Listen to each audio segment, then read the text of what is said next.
For a curved edge like this gouge, we just need to be able to get inside of the curve, which can be a little tricky. We're going to use sand. The first thing we're going to do is the outside of the curve, which we can use a flat stone for.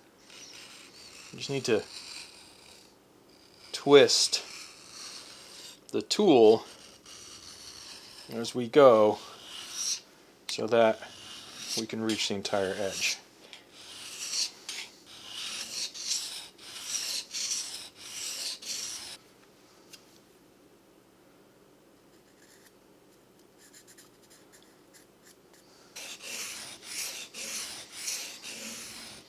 Once I figure out what that angle is, just have to sort of remember that and keep it there. Remember, the more obtuse the angle, the longer the edge will last, the more durability it'll have, but the less well it will cut.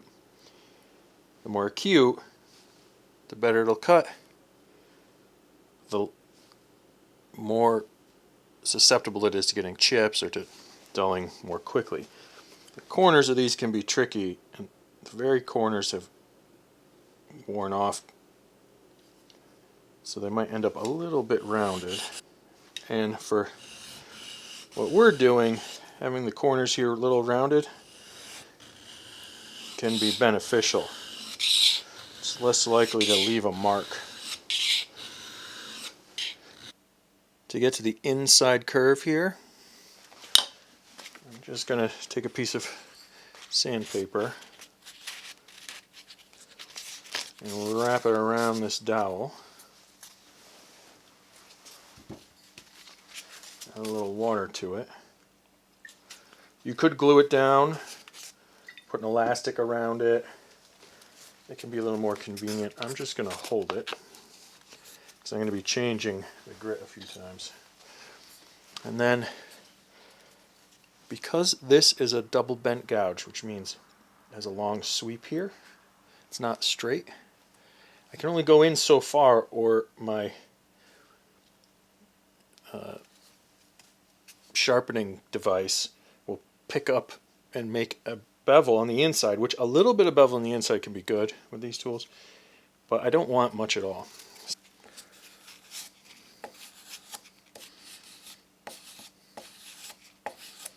Now, it only has to be polished the last millimeter or so, really. I still have a little bit ways to go to get that, though. I cleaned up the inside, got rid of the rust. It only took a second. Polished this edge. That feels pretty good. I'm going to go back to the fine side of my flat stone.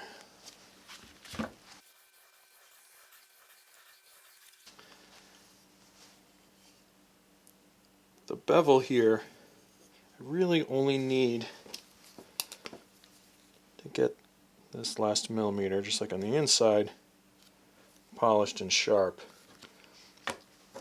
Because this bevel actually is a little rounded this way, which the job of this is to scoop in and out of the wood, so that is beneficial.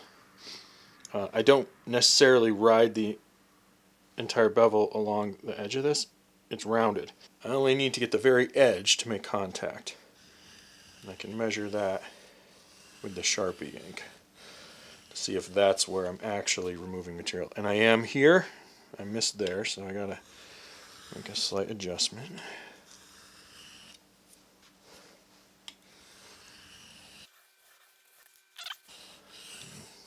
Very little pressure. I'm going to go by a few more times.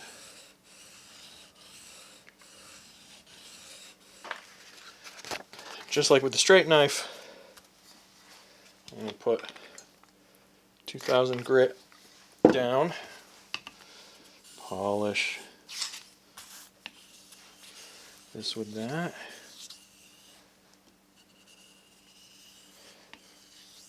Makes the stropping go a lot faster.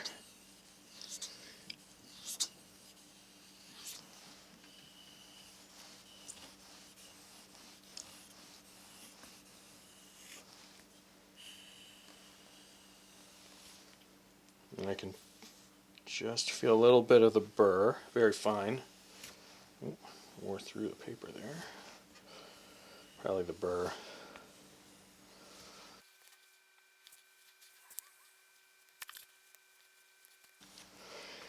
With this tool, if there's any big scratches or gouges up the bevel, it can leave a mark in the wood. So I'll actually kind of just quickly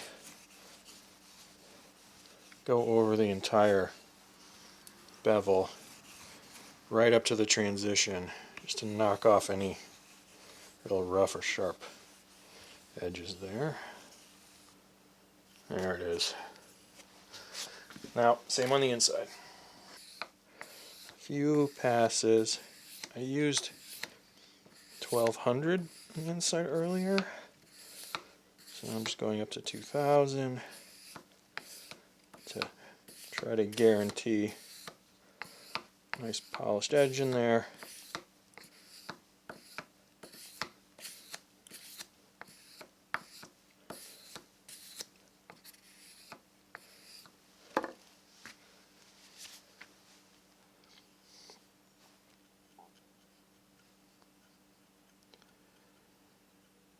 Feels pretty good.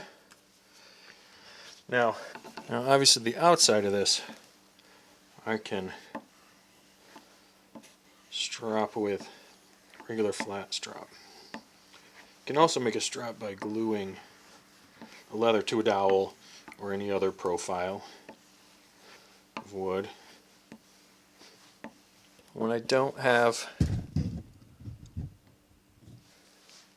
a round profile strap around, I'll just put a little extra compound right in the corner, right in the edge of the square block, and I'll just run that. Again, I can't go too far up because it will change the bevel, and I want it to be pretty flat. It won't be perfectly flat, and that's okay. But if I get way up here, it might actually round over my edge.